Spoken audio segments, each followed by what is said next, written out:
I struggle with my weight loss because I'm such a foodie, but I can't lose weight. But I'm such a foodie.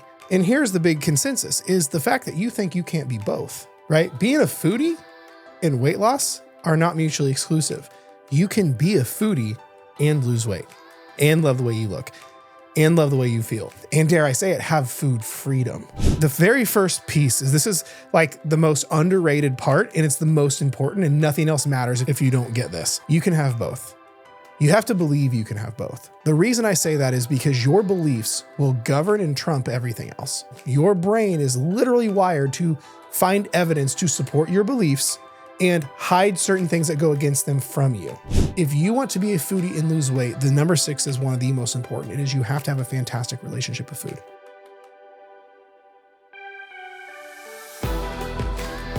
What's going on, guys? Welcome back to a brand new episode of Dieting from the Inside Out. If you're new around here, welcome to the show. My name is Jared Hamilton and I'm your host.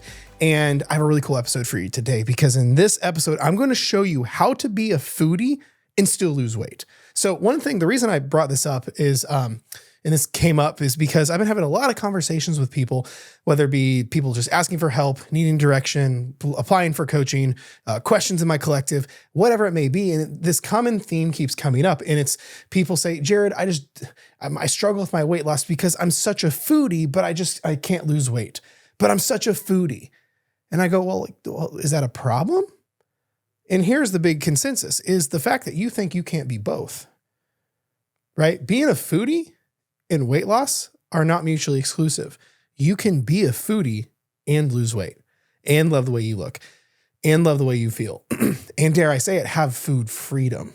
You see? So that's why in this episode, I figure, you know what? I think it would be a really cool concept to teach you how to do both, how to be a foodie and lose weight. So that's what we're going to get into. Solo episode, so no guests today. If you see me looking around, if you're watching the YouTube video, which you should be, see me looking around, it's because I'm double checking my notes. So the very first thing is this. By the way, let me just backtrack a little bit. You should be subscribed, by the way. If you have not subscribed yet to my Dieting from the Inside Out podcast, you are missing out on pure gold. It actually helps me a lot personally, as well as helps get this message out to more people. So if you're into, spreading the love and making this dieting from the inside out methodology at a higher consciousness around the freaking planet, you should subscribe, leave a review, and share this with all your friends. So all right, now that that's out of the way. Okay. So here's the thing. So how to be a foodie and lose weight. I'm just going to go through my notes with you. Right out the gate, the very first piece is this is like the most underrated part, and it's the most important, and nothing else matters if you don't get this. Dun, dun, dun. You can have both. You have to believe you can have both. The reason I say that is because your beliefs will govern and trump everything else. If you have a belief of one thing, it doesn't matter what plan you have after it because your beliefs will govern everything. Your brain is literally wired to find evidence to support your beliefs and hide certain things that go against them from you. So for example, if you believe you're too old or too far gone, your brain will literally hide opportunity from you and only show you the way to make those beliefs a reality. Case in like the same part of your brain where basically like when you buy a new car, you see that car everywhere now. It didn't like if you bought I bought one of the cars that I've always wanted about a year ago. I bought a white Corvette, one of those new C8 Corvettes. I've loved that style of Corvette forever because it looks like a Lamborghini or has kind of a exotic car look. Well, I have one now though. I'm fortunate enough to have got one. Well, I see those everywhere now, literally everywhere. And it's not that those cars now all of a sudden had a bunch of them sold as soon as I bought mine. It's that it's a thing of they're mine. It's mine now. So now it's in my awareness. So my brain just shows me more of these Corvettes everywhere. But also whenever I had the car I had before this, I had a Camaro. Well, I saw Camaros everywhere. Guess what? I don't see anymore. Camaros. It's not that Camaros got wiped off the interstate and aren't out and about. It's that they're not as in my awareness anymore. So my brain doesn't show them to me anymore because I don't have mine anymore. It shows me all these Corvettes now and so on. It's the same thing with if you're a parent with your kids, you can hear their voice through a crowd of other kids. Or if you watch a scary movie, you all of a sudden see all the flickering lights in your house or the floor creaks louder. It's because your brain has these things that are heightened now and it's showing you more of them. So it's the same thing with your beliefs. If you have a belief of I'm not good enough, you will find all the reasons in the world to validate, maybe you're not. Look at all these bad things that's happening around you. And it will hide all the good things that are around you. So if you believe, long-winded answer to say, if you believe that you have to pick being a foodie or weight loss and you cannot have both, then your brain will hide opportunity to have both. And I mean, there's even the deeper level to beliefs that like, why do you think the placebo effect is an actual effect? It's because when you believe something, it has a tendency to happen, whether you want to call it law of attraction, law of vibration, coincidences, manifesting, quantum physics, spirituality, it doesn't matter. But your beliefs, just assume your beliefs carry with them a magical charge to make happen. Just understand that your beliefs have some magical charge to make happen, whether it be in neuroscience and neuroplasticity, where your brain is hiding certain things from you and showing you other opportunities. So then you'll naturally gravitate towards them. Like at every level, your beliefs have a magical charge to them. So if you believe you cannot be a foodie and lose weight, it will not happen for you. Because I'm going to show you like the 5 things on my list, the 5 things you can do to be a foodie and lose weight. But if you don't believe that you can have both, you're not going to have both. Just throwing that out there. Okay. Because you have to understand this.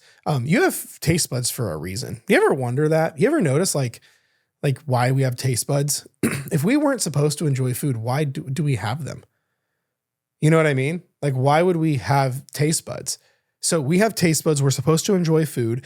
And also from a fat loss perspective, loving everything that you eat, is only going to make you have better adherence and consistency in your plan, right? Because right about now, when I talk about this stuff, usually internet assholes come out of the woodwork and they're like, oh no, certain foods, like, oh, carbs aren't essential for survival and you don't need this and food is just fuel. Well, Kevin, you can go back to GNC and work like, okay, we're not worrying about that.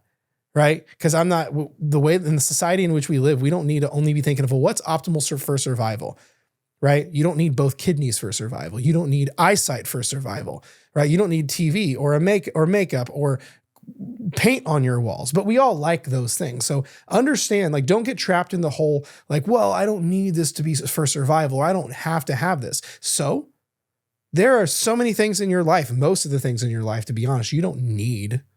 You could go live under a bridge. You don't need a house. There are plenty of people that live under a bridge and that don't have a home, and they are living and they're surviving, but you don't want that, right? So there's nothing wrong with you having things in your life that you don't need for survival, okay? So when it comes to this, I would even go so far to say this: if you want, from a fat loss perspective, if I'm going to optimize someone's fat loss, like as a coach, one of the biggest things that will help me optimize someone's fat loss is take away all the reasons they would fall off. Right? Instead of trying, like, imagine this, if I have to max out your willpower and discipline 10 out of 10 to keep you showing up, that's going to be 10 times harder than if I just take away all the reasons why it sucks. Right? Think of it this way. Like, if you only eat boiled chicken and bland rice every single day, you are not going to enjoy food anymore.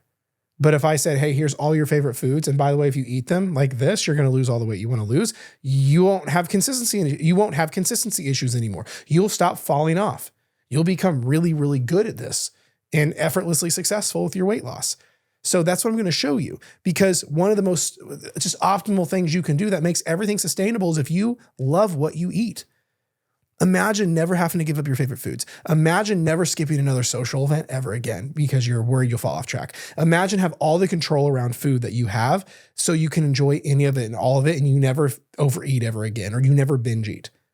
You see where I'm going with this? So one of the most tactical things that you can do for weight loss is be a foodie. Being a foodie around weight loss makes it even easier to lose weight because you're going to enjoy things so much more across the board. Okay. So hopefully this is making sense. So how do we do this? Actually, I just thought of a 6th one. Let's see. I'm just going to make a little note so I can remember to say it. See, this is what you get when it comes to the way that I do content. Is I'm basically like structured freedom, whereas I have a little bit of a structure, I have a little bit of notes, but it's so free form and free balling where, like, I'm literally like recording this and I thought of a 6th one to add to my list, and so I just did it. So, all right. So how do we do that? How do we lose weight as a foodie, or how do we be a foodie and still lose weight? Right out the gate, number 1. Get away with eating as much food as possible while losing. It's really hard to be a foodie on 1,000 calories a day, on 1,200 calories a day. right? It's really hard. Imagine imagine saying, hey, pay all your bills on $1,000 a month. Like, hey, actually be financially free, enjoy your life on $1,000 a month when your bills are like $2,000, $3,000, $5,000 a month. It's really hard to do. You don't have enough. But when you have more than enough for everything that you want, now you have a little bit more freedom. Now you can be a little bit more relaxed. But there's a lot of people that are listening to this. Maybe you, yes, I'm talking to you, that are a foodie and want to lose weight, but you're eating 1,000 calories a day, 800 calories a day, 1,200 calories a day, and you feel trapped. Here's something. This has been a big realization with a lot of people I've been talking to lately. A lot of people say, Jared, all I want is food freedom. All I want to do is be free around food. I love that. Well, if you want free around food, I'm assuming you're in the opposite, which means you're incarcerated. You're in a steel trap in your brain around food. Because if you say, I just want to be free, Jared, the only people who say I want free are people who are trapped and incarcerated. If I can't leave, if I'm locked in this room and I want free, it's because I'm trapped. Otherwise, I would just go be free. I would just walk out that door.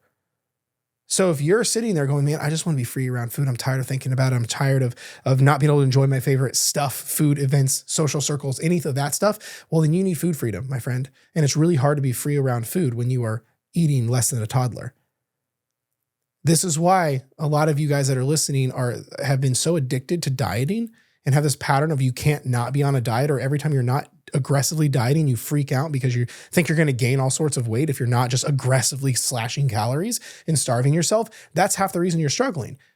You can't be a foodie on 1,000 calories a day. You cannot be free from food and have a great relationship with food eating that little. You see what I mean? So step one is to get away with eating as much as possible while losing. Now you may be saying, Jared, I don't know how to do that. Well, you're in luck. I do. So one of the first things that I do with anyone that I work with is I assess where their starting point is. Like, for example, I've been talking about this, actually with how many people love her story. I'm thinking about seeing if she wants to do a podcast. You should actually comment below or wherever you're listening to this at if you think I should ask her.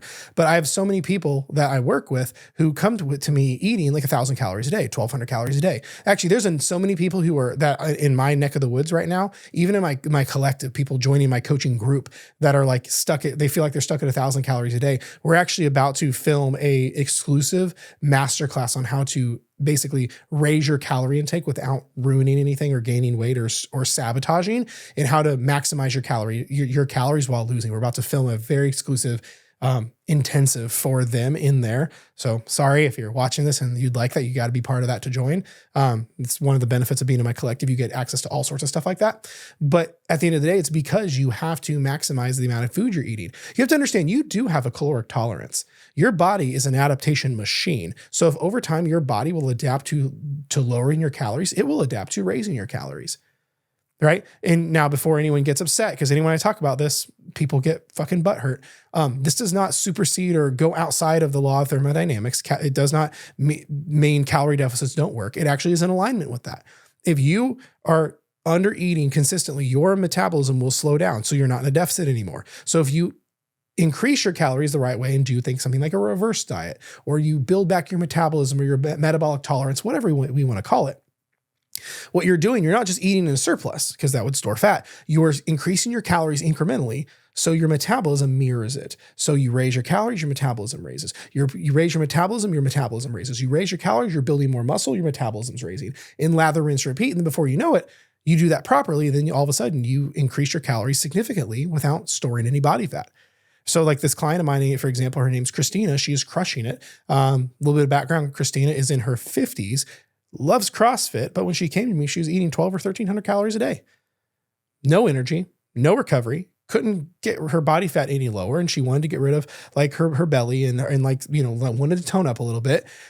But like she's at 1,300 calories a day. The last thing I should be doing is dropping her calories anymore. So over the course of 3 months-ish, 2.5, probably about 2.5, 3 months, I reverse dieted her. I literally built her calories back slowly and incrementally. And we went from, hear me when I say this, 12-ish, 1,300 calories a day to 1,900 calories a day, 2,000-ish, 1,900, 2,000 calories a day. And almost every check-in, she said, I can't believe I'm able to eat this much and not gain any weight. I can't believe my jeans are fitting better. Oh my gosh, my recovery is so much better. I'm PRing on every workout now. I've never been this strong. I can't believe I'm able to make all my favorite foods work in my numbers because my numbers are so high now. I can't believe my belly. I just literally see my belly fat shrinking literally every single week. These are her words, not mine. I got receipts. I could show you this shit. Every progress picture is leaner, leaner, leaner. Every time she like sends me an update, it's like she more muscle definition and tone in her arms, right? She's able to go on date night now without worry. She's able to like go, she's able to go to concerts all the time and eat and like catering for work and all this stuff without stress because she's not eating 1,000 or 1,200 calories a day anymore. She's free around food.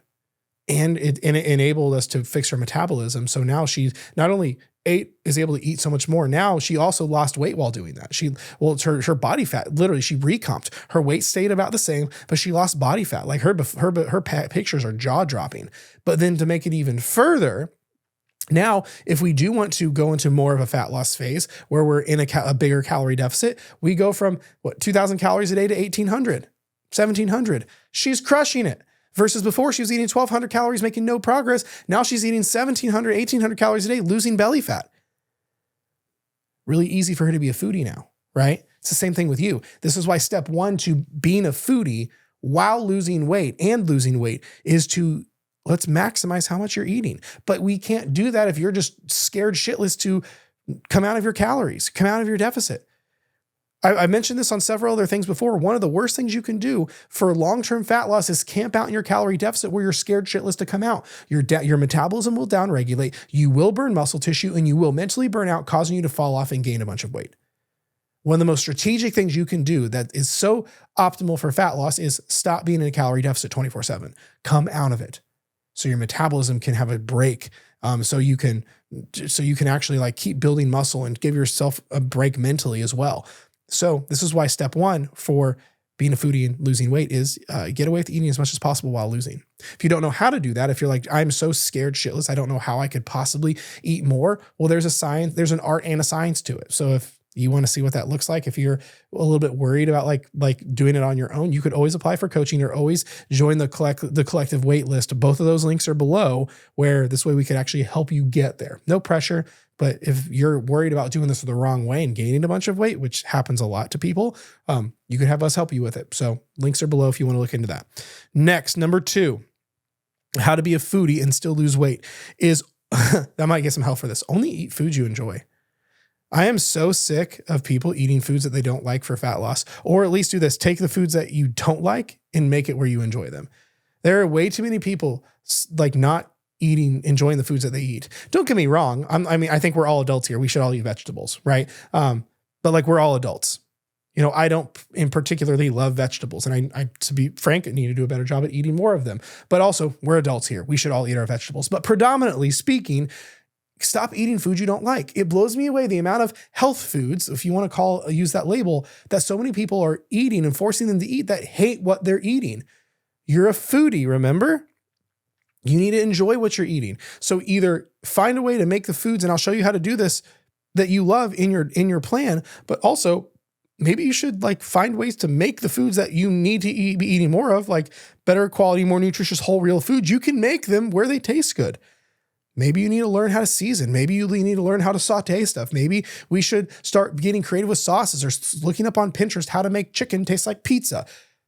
Like I'm telling you, you realize like when you go to a restaurant, like that was normal, like raw chicken breast when they had it. Here's the thing though. You can make food taste good without doing all that crazy stuff. So many people assume to make food taste really, really good, you have to add enormous amounts of calories. You don't at all. You might have to do a little bit of research on how to make chicken taste like pizza or whatever the case may be. But at the end of the day, stop eating foods you don't like. Maybe you need to sit down and actually write out foods you really enjoy eating that still are unaligned with your goals. Right? Across the board, you should be eating mostly whole foods. You should be eating the majority of what you're taking in be better quality, more nutritious, whole, real foods. I'm not saying to go low carb. I'm not saying to go low fat. I'm not saying to give up sodium. I'm not saying to get rid of sauces. I'm not saying any of that. I'm saying is you should be eating responsibly like an adult in mostly whole foods that nourish you, that make you feel good, that give you energy, that make you full, that make you satiated, that help with cravings.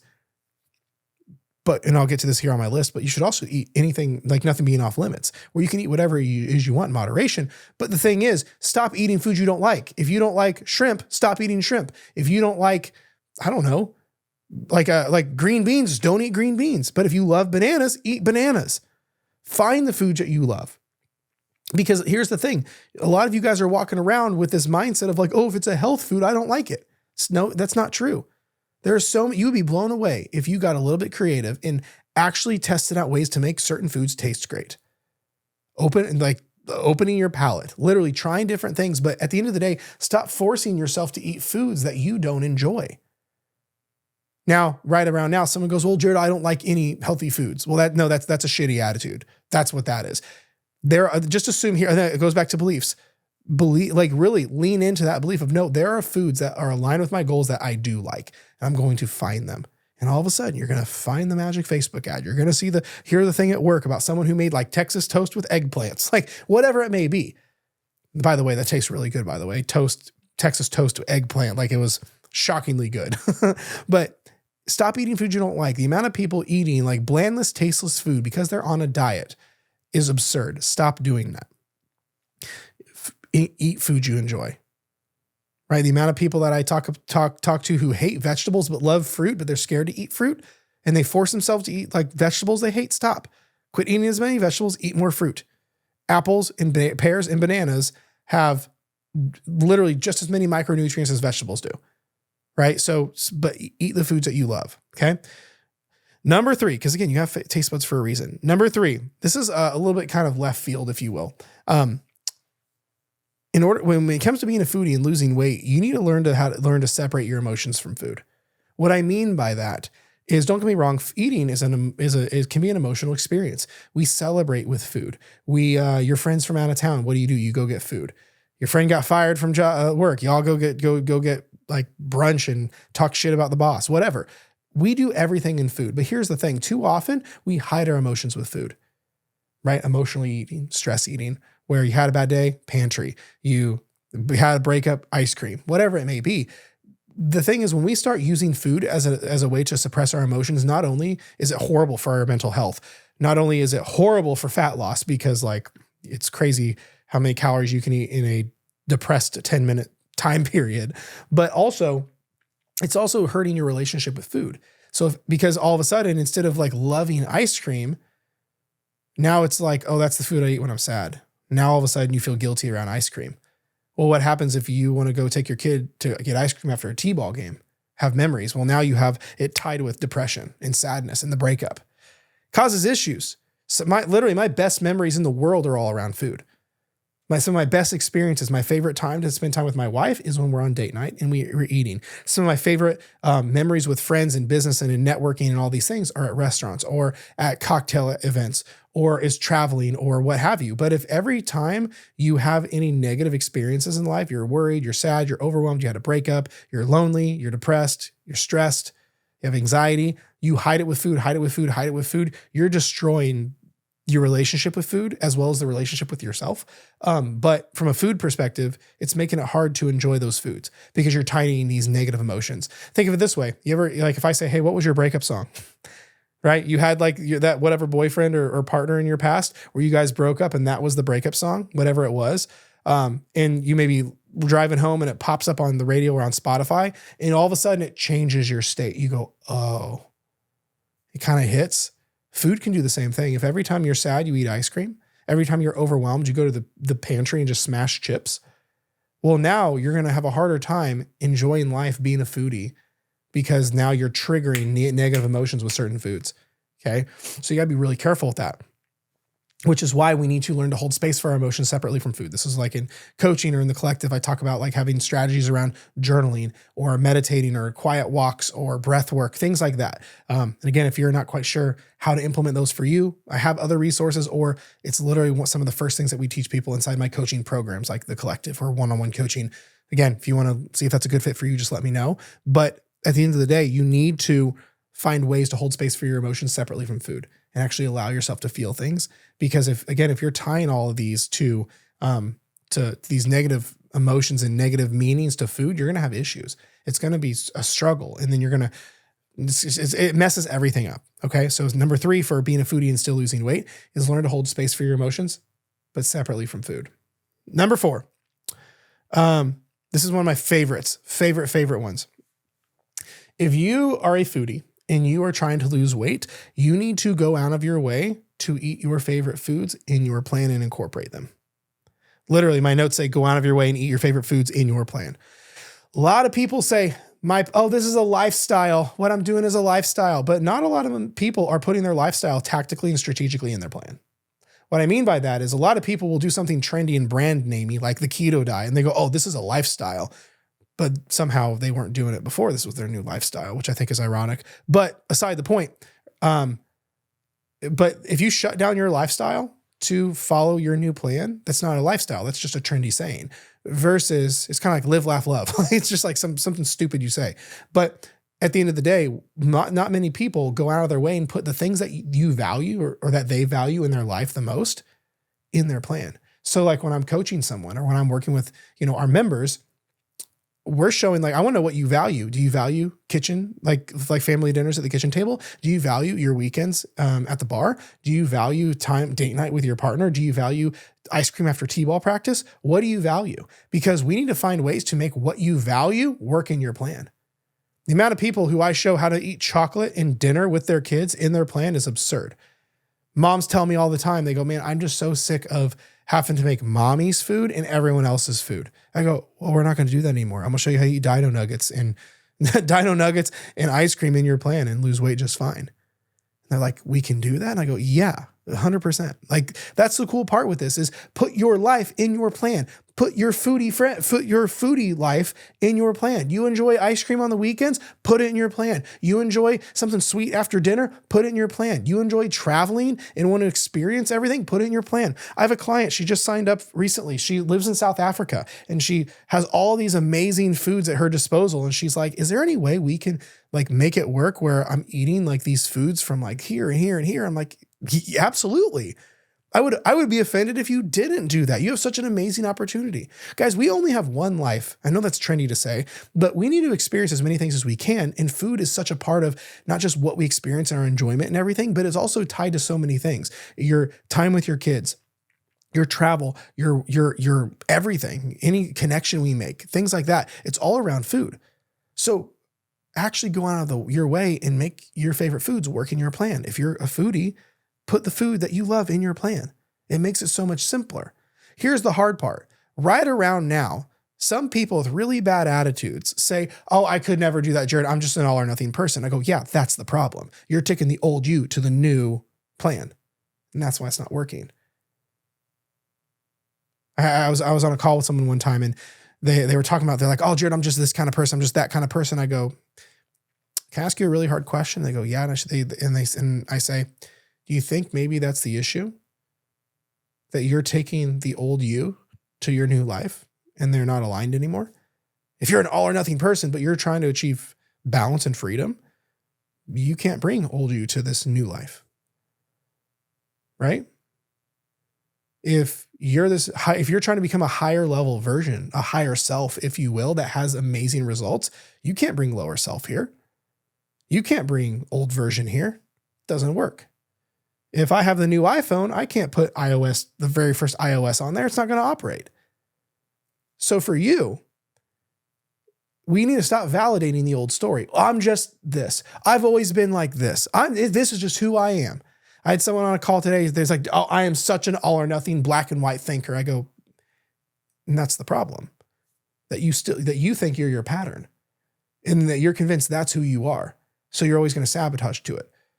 It's like, wait, so you just told me you want balance and freedom and you want to have frictionless fat loss. I love that. But you also said you're an all or nothing person. You're a perfectionist. You're an all or nothing kind of person. And once you start, you can't stop. Well, which one of these has to go? Well, if you want these results, you have to let go of all those and we have to become a different person. Excuse me, right? You can't stay who you are and get new results. Old self fucks that up. If you want new results, you have to become a different version of you who gets those things. What I tell clients when it comes to working with their identity, it's not how do I get, it's who do I have to become who gets. You see the difference? Imagine like you have your kid in school turns out they want to go get a scholarship for football. But let's say your kid is just the shittiest student ever. They don't go to class. They don't go. When they do go, they're like fucking off in the back of the classroom. They never turn in their homework and they're just kind of a degenerate. And your kid goes, Mom, I want to get the basketball or the football scholarship. How do I do that? And you as mom go, well, you gotta get your grades up, kid. Like you gotta get your grades up. And your kid goes, well, how do I get my grades up? And you probably would go, you gotta become a good student. And if your kid goes, no, how do I get my grades up without being a good student? That doesn't happen. Who gets good grades? Good students get good grades. So not how do I get, who do I have to become who gets? Good students, then the question is, what do good students do? They show up to class. They show up early for class. They sit in the front of the room. They turn in their homework. They ask questions. They engage. They give a damn. They do their best. They do this for the long haul. They study every night. They raise their hand if they don't understand something. So your kid, for him to get the result he wants, to get his scholarship, to get good grades, to get his scholarship, he has to become a good student who happens to get those things. He can't stay shitty student, shitty personality, shitty character, and somehow get this high level, like get his grades up. It doesn't work. Same thing with you. You can't stay all or nothing person. All or nothing. Okay, I'm just going to just going to be honest with you. All or nothing mentalities, perfectionism, and validating bad behavior are character flaws. If someone says, well, I'm just an all or nothing person, they're validating a bad decision. If someone says, well, once I start, I can't stop, they're either restricting like a motherfucker or overeating like a motherfucker. Either way, bad things. But saying, well, once I start, I can't stop, that's validation of a bad decision. It's enabling a poor character trait. Again, I'm not saying this to offend anyone. I'm just being honest with you. All right? You guys come here because you want the actual truth around what it takes to get to where you want to be. And that's what I'm here for. But you can't take with you old version of you to new results. It's not how it works. We could analogy this all day. If you had a partner who was a cheater, and let's say we'll call him Kevin, and Kevin all of a sudden is like, oh, I've changed, and he hasn't. Are you going to take him back? Should you take him back? I hope not. Why? Because he hasn't changed. He's taken old Kevin, old cheater, to new life, to new you, or to the relationship. And you wonder why his cheating ass is going to cheat again. It doesn't work like it doesn't work like that. We have to become a new version of ourselves to get what we want. Hopefully this is making sense. So I know that kind of got off on a tangent, but number 4 for being a foodie and losing weight is you have to go out of your way and make your favorite foods work in your plan. Okay. Now you might be going, well, Jared, how do I do that? Here's how. Number 5. Excuse me. Sorry. My allergies have been bothering me like crazy for the past couple of weeks. So calories and protein are the great equalizer. Okay. Regardless of if anyone, like people argue this all day, but a calorie is a calorie, just like an inch is an inch. All calories are created equal. Yes, as in 100 calories of chocolate is the same 100 calories as chicken breast. Listen, before the internet breaks, calories are just a unit of energy, a unit to measure. Obviously, chocolate and chicken are 2 different things, but just because chocolate and chicken, the nutrient composition is different, doesn't make 100 calories different than 100 calories. Just like an inch is an inch. Whether it's an inch on my bookshelf or an inch on my wall, an inch is still an inch. If I have a mile on the road, is it any less than a mile underwater? No, a mile is a mile. Mile underwater, mile on the sand, mile on the dirt, mile in the forest, mile on the interstate. It's all the exact same distance. The train is different, but it's still the same. It's still a unit of measuring, right? So this is also why you see results for every kind of diet that contradict each other, right? Keto says carbs are fat, but there's people who have success stories. But then you have people like me who say you should have carbs all day and you could have carbs in every meal and you'll lose weight. Interesting. You have intermittent fasters who say you can only eat or let's say intermittent fasters are people who are like 1 meal a day. But then they have results. And you have someone over here that says you have to eat every 2 hours. And they have results.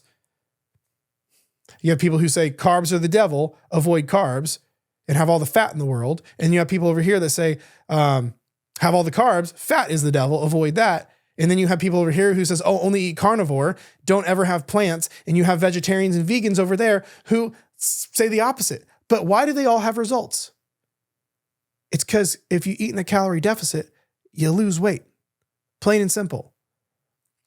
Right? Like dare I say it, like you can follow the keto diet in a surplus and you'll store fat, right? So it's like, which is actually making you lose weight, ketosis or the fact that you end up in a calorie deficit, right? So we could argue that till people are blue in the face, but at the end of the day, law of thermodynamics is law of thermodynamics. Same thing with money. If you want to save money, you got to be in a money deficit. You got to spend less than you make. It's the end of the day. So you have to understand this. Calories and protein are the great equalizer for fat loss. So if you're a foodie and you calculate calories and protein and you meet those numbers, you'll lose weight. Literally, if you eat in a calorie deficit and including your favorite foods in that and eat adequate protein, you'll lose body fat and move forward with your goals. It's how I do it with clients. Clients are like, oh my gosh, I crave chocolate. I go have a piece of fucking chocolate. Just put it in your numbers. Like, really? Yeah, it's cool. Even if whether you're counting it or not, as long as you're in a calorie deficit, you'll lose weight. Like, let's not overcomplicate this. If the maths, you're good. Here's where people go astray. I'm not saying just because calories and protein are equated, you should eat a free for all and only your favorite foods that are just all your favorite fun foods, if you want to call them that. I'm saying is you should eat the majority of your calories from better quality, whole nutrient dense, whole food sources. Okay. Let's just say the majority, 80% ish. But that doesn't mean you can't have a level, even every day, of your favorite foods in moderation, right? Think of it like your money. You probably, if you're a functional adult, you probably spend the majority of your income on being an adult, responsible purchases, paying off debt, groceries, light bill, mortgage, rent, things like that, saving money. You probably spend the majority of your money doing that stuff.